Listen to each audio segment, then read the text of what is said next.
Hello people of you from Mr. Reviews.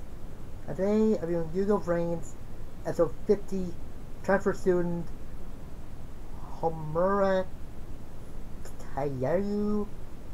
Yeah, I probably just put it up. And this episode is a dialogue heavy, so those of you that are thinking there's gonna be a duel in the middle, yeah, too bad. Anyway, this will start with Saku getting rid of the virus that infected the eye, and he just catches up with what happened when or after Saku beat the bowman.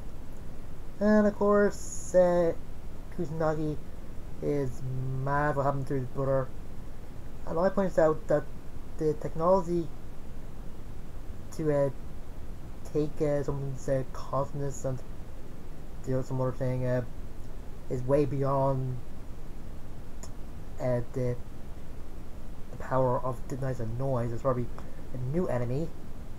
And of course Isaku makes a promise to find Jin's consciousness. Sometimes he has a promise he can't keep. And then so the Haru and Bowman talking to this shadowy guy with a light behind him, probably later. And Haru just tells him about the run to Playmaker and I. He's saying they just need to get out of here because they'll find him eventually, and to get him Jin's consciousness. Bowman asks the guy to keep his promise of giving their memories back. He's like, guy already made his promise unless he takes away Bone's memories, and saying to Haru that he needs new ones now because he's resetting again. Well, how many times do you have to do that?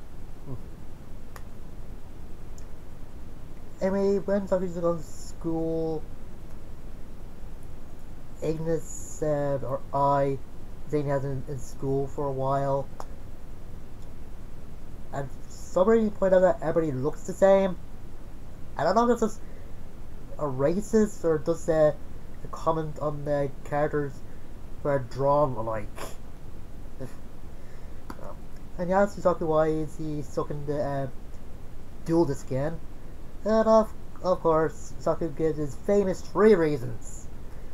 One, because Kusanagi needs a friend, someone to talk to right now since he's depressed about his brother.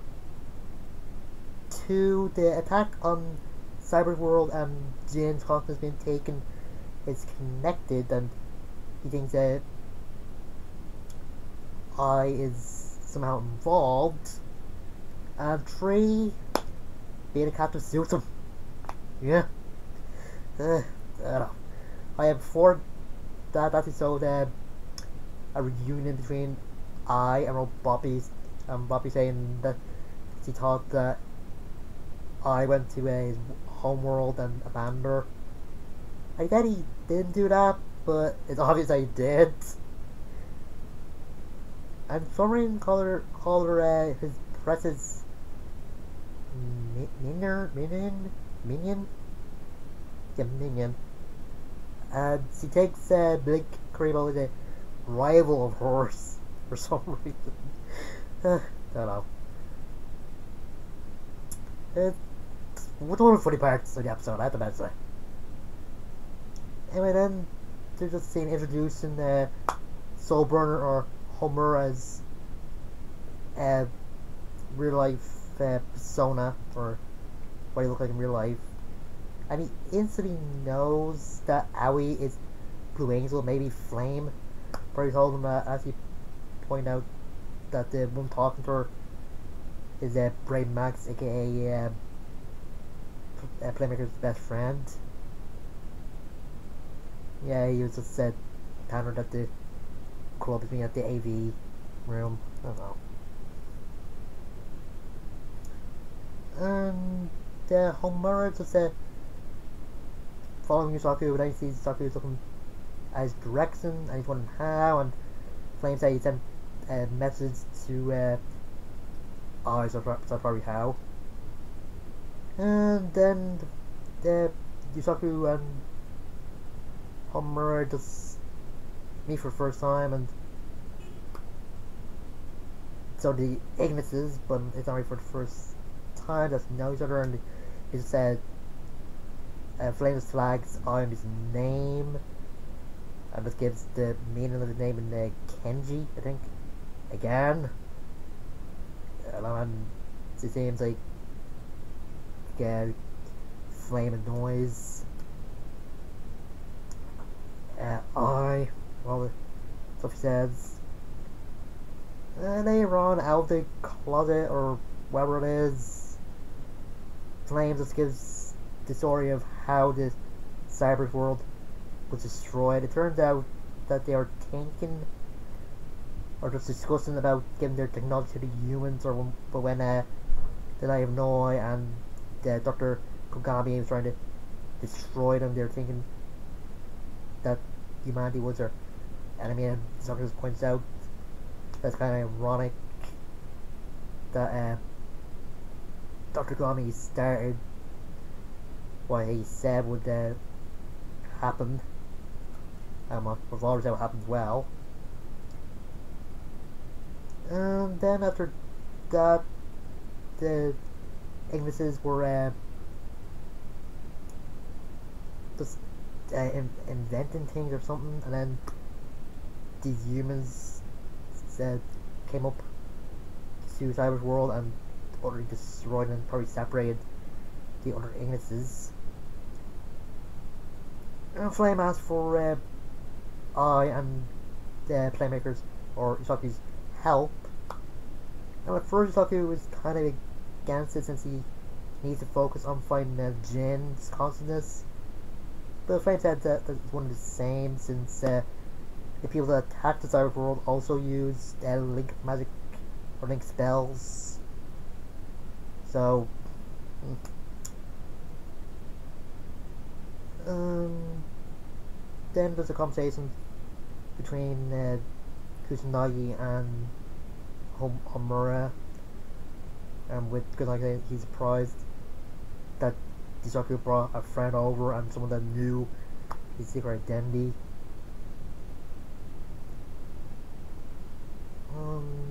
Let's see. I also saw this scene of Go meeting Blood Shepherds. The Blood Shepherds was saying not to order him around, he'll just do his own thing. I don't understand why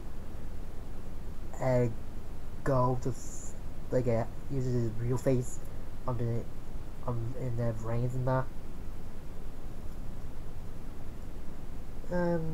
He's just wondering why Go wants to go to Playmaker, but Go sounds like he has a bit of a grudge since Playmaker has been one up on him the entire time, so he wants a little bit, I don't know if they call it revenge or whatever, but he wants to defeat Playmaker. And Akira knew they want to get together, but a little bit work together properly, but and then he meets Emma or Ghost Girl and Aoi for some reason. I don't know why Aoi's there, but turns out that Ghost Girl sent some information about how to get past the restricted section in Link Vrains that Haru and Bowman disappeared from. And everybody knows it's a trap and knows that Akira gave Ghost Girl the information about how to get past the thing. It makes sense since before Akira went to Ghost Girl, he did point out to Go and the Blood Shepherd and maybe some of the other bounty hunters that the person that Zaku or Playmaker was dueling against disappeared around there. I knew that Emma would know some way of getting past that, so anyway, before they go, Here gives Yusaku an upgraded form of a Ghost Girl's LVSS. I don't know what it's supposed to be called, but it's supposed to be a way to get past the restricted section. And a bit of a funny moment where I saying that they need to do a vote on whether to go or not, and he's the only one that's against going, so he loses automatically.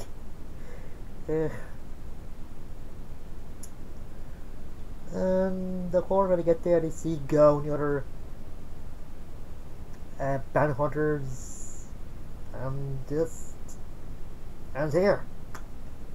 This was good. Find a bit more about the Homer or Soulburner and find out a little bit about how the Cyberverse world was destroyed. I didn't really get the name of the group that Haru and Bowman are part of, and I was wondering who that shadowy guy is. Like, his whole body's is like black and there's a bright light behind him.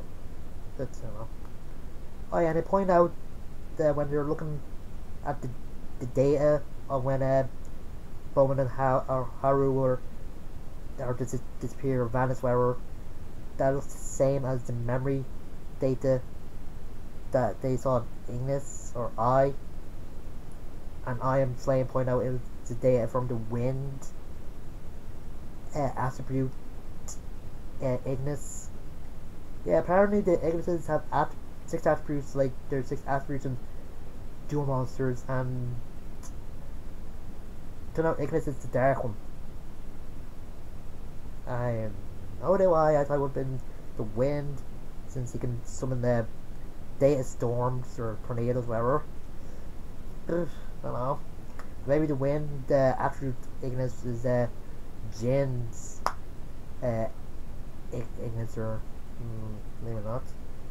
I'm just thinking maybe the female one is probably the water attribute one, since it is blue and it makes sense. I don't know. And there's just a good moment where Homer asks what he thought about calling the Fuki, and Ignis or I points out that he prefers Yusaku and not Fuki, but Yusaku says he's going to be married to him, and Homeru, yeah, I'm just going to call him Soulburner for a while. Just says he can call him by his last name, like he's trying to call him by last name. I'm confused. I'm just rambling here, aren't I? Anyway, that's about it. Next episode will be Go, probably dueling against Playmaker or Soulburner or whatever. Oh yeah, Flame this was kind of a bit annoying. I acted a little bit like a jerk. And for some reason, when Flame said that the Homura might be soft, but he's like soft looking, but he's tough, and some other things, and the Kusanagi saying to himself that he thinks he's better than him.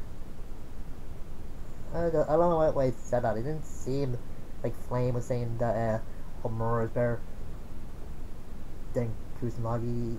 Am I getting that wrong? If I'm wrong, put it down in the comment section.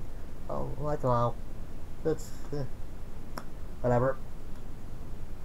Anyway, that's all. Until next time, I'm 2, and you guys.